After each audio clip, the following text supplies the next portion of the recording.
Hey, it's Sadie, and today we've got another speed paint. Hope you enjoy. By now you guys are probably noticing that underwater scenes are kind of a motif in a lot of my art. I don't know why, but ever since I was really young, I've always been fascinated by the idea of seeing things underwater.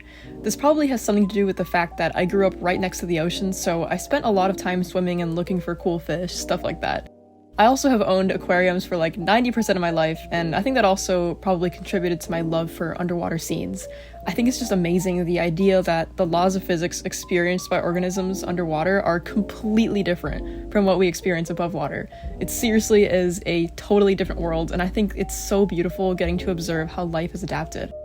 I remember being really little and looking out the car window, imagining what the world would look like if it were underwater, which is still an idea that really visually interests me today, and it's something I explore in a lot of my artwork. Anyway, bit of a tangent, but in today's piece I wanted to play around with the viewer being able to see what's going on above and below the surface of the water.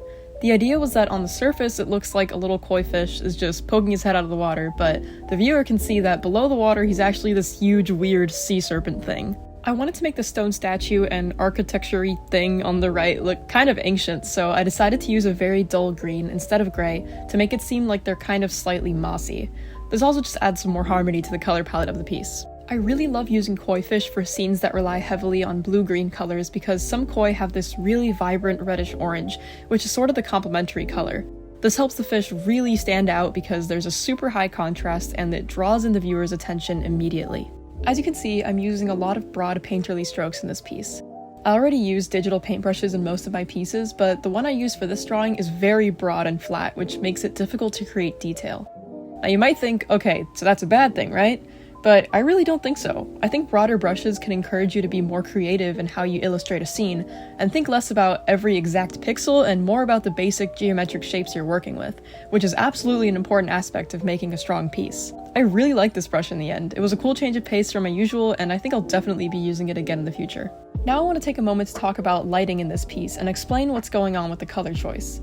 In this scene we have overhead lighting from the sun, which is why the parts of the girl's skin that are facing up are illuminated. Now the next step would just be to make the other parts of the skin darker and leave it at that, right? No! I mean, yes, if you want to, and that's the look you're going for, but in this case we're working with pretty shallow water and this bright green grass growing on the ground below. Now, considering that we have strong light shining from above, what does that mean we get? We get bounce light! This means the light of the sun is shining down onto the grass, and then because that light is so strong, some of that light is bouncing off the grass and coming back up again, which will illuminate parts of the skin that are facing the grass. So because of this bounce light, not only is the skin facing upwards illuminated, but so is the skin that's facing downwards. And since it's grass reflecting that light, we're gonna use a sort of greenish color for those highlights. You can also see this on the koi fish. The underbellies have this aqua color showing the bounce light shining up from the grass. Right about now, you're gonna see me darken those rocks in the bottom right of the screen, and the reason I did this was that I didn't want to call as much attention to them. By making them this dark teal color, I'm using them as shapes to frame the center of the piece, which is the same reason I have those dark tree branches on the top left. At this point, I felt like there was something missing from the underwater half of the piece. I didn't want it to just be a bed of plain grass, so first I tried adding this fallen stone column, but I felt like it didn't really fit, so I took that away and decided to add some rocks. As you can see, these rocks are really just loose blob shapes with not too much detail. I wanted to add just enough to be able to communicate what they are to the viewer, and then decided to reinforce the lighting of the scene by adding water reflections on their surfaces. Afterwards, I created these very simple tufts of grass by the rocks. Again, just enough detail to communicate what it is to the viewer. I didn't want to overwhelm the visuals by drawing every single blade of grass. Sometimes keeping it simple is the key to creating an impactful illustration, so it's really important to think about which parts of the piece you want to detail and which you don't. Then I started playing around with some more layers of light. I thought it would be cool to emphasize the sunlight by adding some visible rays of light, and I thought it would be kind of funny to have one shining directly on the koi fish's face popping out of the water.